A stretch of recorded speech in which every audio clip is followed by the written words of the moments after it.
salam damai kepada seluruh jemaat gereja Injili Orang-orang Kudus dan bagi setiap pemirsa YouTube ini yang secara tidak sengaja menemukan situs kami. Pembacaan kita saat ini terambil dari Ayub 42 ayat 1 sampai 6. Demikian sabda Tuhan. Maka jawab Ayub kepada Tuhan, "Aku tahu bahwa Engkau sanggup melakukan segala sesuatu, dan tidak ada rencanamu yang gagal. Firman-Mu, siapakah dia yang menyelubungi keputusan tanpa pengetahuan? Itulah sebabnya tanpa pengertian aku telah bercerita tentang hal-hal yang sangat ajaib bagiku dan yang tidak ku ketahui. Firman-Mu, dengarlah, maka akulah yang akan berfirman. Aku akan menanyai Engkau, supaya Engkau memberitahu aku. Hanya dari kata orang saja aku mendengar tentang Engkau, tetapi sekarang mataku sendiri memandang Engkau.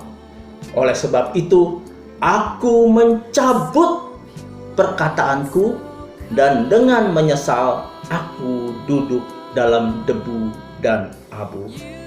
Saudara-saudara sekalian yang saya kasihi di dalam nama Tuhan Yesus Kristus, renungan yang akan saya sampaikan minggu ini saya beri tema atau judul atau title The Encounter. Nah, saudara-saudara yang dikasihi Tuhan Yesus Kristus, cuplikan ayat-ayat yang baru saja kita baca adalah akhir dari kitab Ayub, di mana pada akhirnya Ayub pun menyadari kekeliruannya. Ia tidak lagi mempertahankan gengsinya atau reputasinya. Ia mengakui segala kebodohannya dan dia berhenti berbicara. Sebaliknya, ia menyatakan kepada Tuhan, "Oleh sebab itu, aku mencabut perkataanku, dan dengan menyesal aku duduk dalam debu dan abu." Ayub merendahkan diri di hadapan Tuhan, tidak lagi mau bersetigang leher dengan Tuhan, tidak lagi mau berkata-kata tentang dirinya, tentang kemuliaan dirinya, namun menyerah ke dalam Tuhan. "Tuhan, aku menyerah kepadamu." Saudara-saudara sekalian, ada 3 pernyataan yang Ayub nyatakan di sini. Yang pertama, dia bicara kepada Tuhan. Saat ini Ayub tidak bicara kepada teman-temannya yang 3 orang itu. Dia juga tidak berbicara kepada Elihu, seorang muda yang sopan itu. Namun dia berbicara kepada Tuhan. Dia berkata kepada Tuhan, yaitu pertama, "Tuhan, tidak ada rencanamu yang gagal."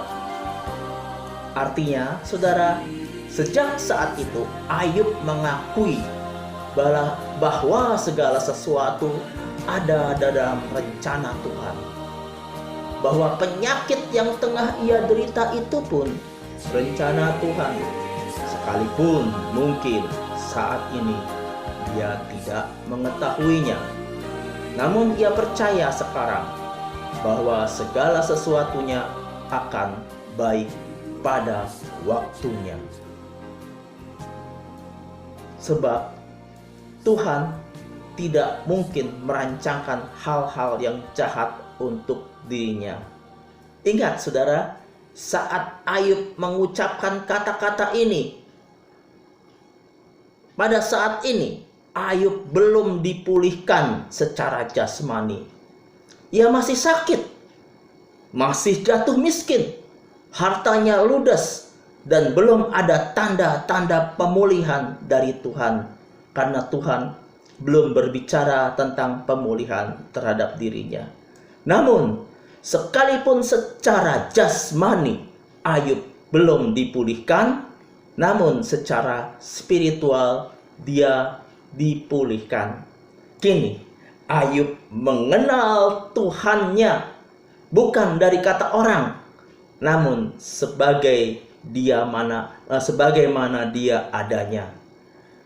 Bahkan Ayub mencintai Tuhan, lebih mengasihi Tuhan lagi, bukan dari kata orang, bukan dari perkataan orang-orang lain, namun karena keberadaannya itu. Nah, pernyataan kedua yang Ayub nyatakan adalah, aku telah berbicara tanpa pengetahuan. Nah, saudara-saudara sekalian, ini adalah gambaran dari kehidupan kita sehari-hari. Terkadang tanpa pengetahuan kita telah berpolemik ria tentang Tuhan. Bahkan terkesan sok tahu. Kita memposisikan Tuhan menurut pengetahuan yang kita miliki. Membuat konsep tentang Tuhan menurut pemikiran kita. Padahal Tuhan ada di luar konsep kita. Nah, seperti juga sahabat-sahabat Ayub di pasal-pasal sebelumnya. Mereka telah seringkali menuduh Ayub menderita karena dosa-dosanya. Sok tahu, teman-temannya Ayub bertindak sok tahu, menyatakan kepada Ayub, "Yub, kamu mengalami semuanya ini karena dosa-dosamu yang terlalu besar." Nah, saudara-saudara, kita sering memukul rata setiap keadaan, setiap hal yang buruk. Yang mana kalau hal buruk kita katakan bahwa kita berdosa, kita diazab oleh Allah, kita dimusuhi oleh Allah, kita telah melakukan perbuatan yang jahat terhadap Tuhan. Seringkali kita mengucapkan seperti itu. Kamu berdosa, oleh sebab itulah kamu menderita. Padahal, saudara, belum tentu seperti itu. Penderitaan memang bisa karena dosa-dosa kita. Tetapi, penderitaan bisa juga karena kebodohan kita. Misalnya, kita terlibat utang kredit card. Oleh sebab, kita rakus, di mana kita membelanjakan uang kita untuk hal-hal yang tidak penting, atau membeli perangkat elektronik yang sebenarnya secara fungsional kita tidak membutuhkannya, hanya untuk mengangkat harga diri saja, supaya gengsi kita dipandang wah begitu oleh teman-teman kita. Maka kita terbelit utang. Nah, jika karena itu maka kita diancam oleh penjahat-penjahat debt collector, janganlah mempersalahkan Tuhan, salahnya sendiri. Nah, pernyataan Ayub yang ketiga sekarang adalah,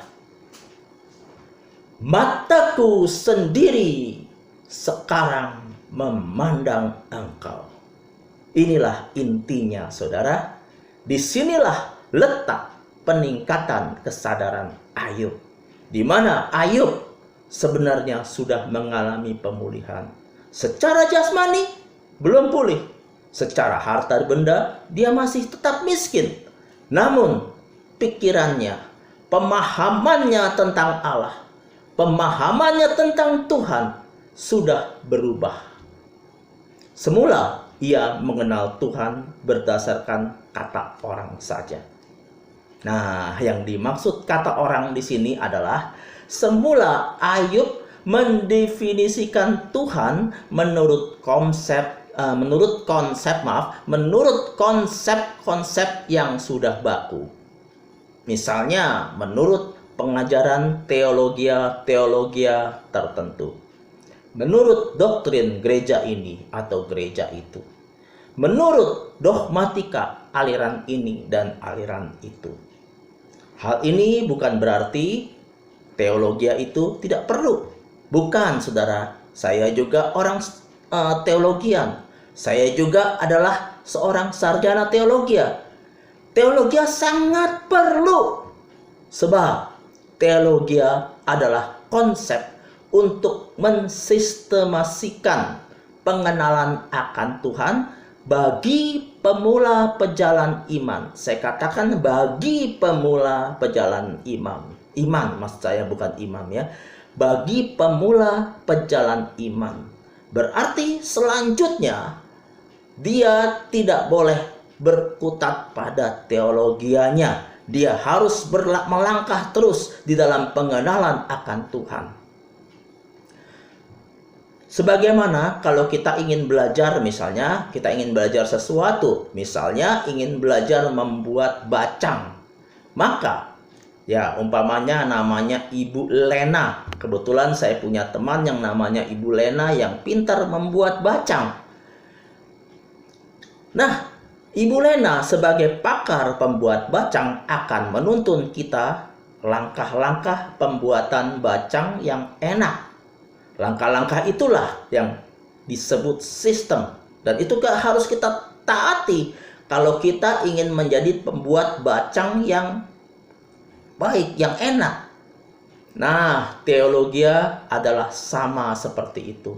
Yaitu sebuah sistem yang menuntun kita untuk mengenal Tuhan pertama kali.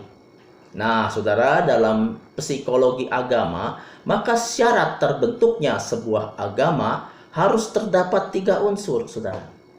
Apa saja yaitu? Nah, ini saya akan bacakan secara langsung aja ya, saudara. Adanya dogmatika yang pertama.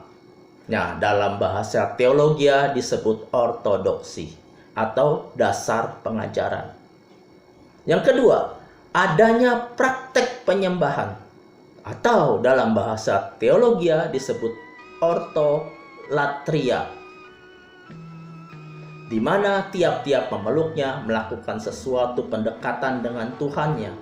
Di dalam iman Kristen ini adalah ibadah di gereja misalnya, ibadah kelompok atau ibadah pribadi, atau disebut juga penyembahan pribadi atau doa pribadi. Yang ketiga, saudara, adanya tindakan kasih kepada umat manusia yang disebut dalam bahasa teologianya sebagai ortopraksi atau praktek keagamaan yang diwujudkan dalam tindakan nyata. Misalnya gerakan diakonia. Namun, saudara, teologi akan tetap menjadi sebuah ilmu yang mati kalau kita tidak mewujudkannya dalam tindakan nyata. Misalnya, sebuah pengajaran hanya akan menjadi pengajaran saja kalau tidak dilakukan dalam perbuatan. Sebuah penyembahan hanya akan menjadi nyanyian indah yang disalut dengan bumbu-bumbu aransemen musik yang brilian. Bahkan, saudara, kegiatan diakonia pun tanpa adanya kasih yang nyata hanyalah menjadi tindakan propaganda yang tidak berkesan sama sekali. Nah, untuk mengenal Tuhan, seseorang haruslah mengalami pengalaman yang disebut encounter. Apakah encounter itu? Yaitu sebuah pengalaman nyata bertemu Tuhan. Tentu saja yang saya maksud di sini bukanlah pertemuan face to face langsung dengan Tuhan begitu. Dalam wujud nyata dengan Tuhan. Bukan begitu, saudara. Sekalipun hal itu mungkin saja terjadi, karena tidak ada yang mustahil bagi Tuhan. Encounter berarti sebuah kesadaran tentang Tuhan. Di mana melalui semua pengalaman hidup kita dapat mengenal Tuhan sebagaimana Dia adanya. Bukan karena orang lain, bukan dari kata orang lain, tapi kita mengenal Tuhan sebagaimana Dia itu adanya. Nah, untuk hal ini tidak bisa diperkatakan lagi, hanya bisa dialami. Seperti Ayub telah mengalaminya.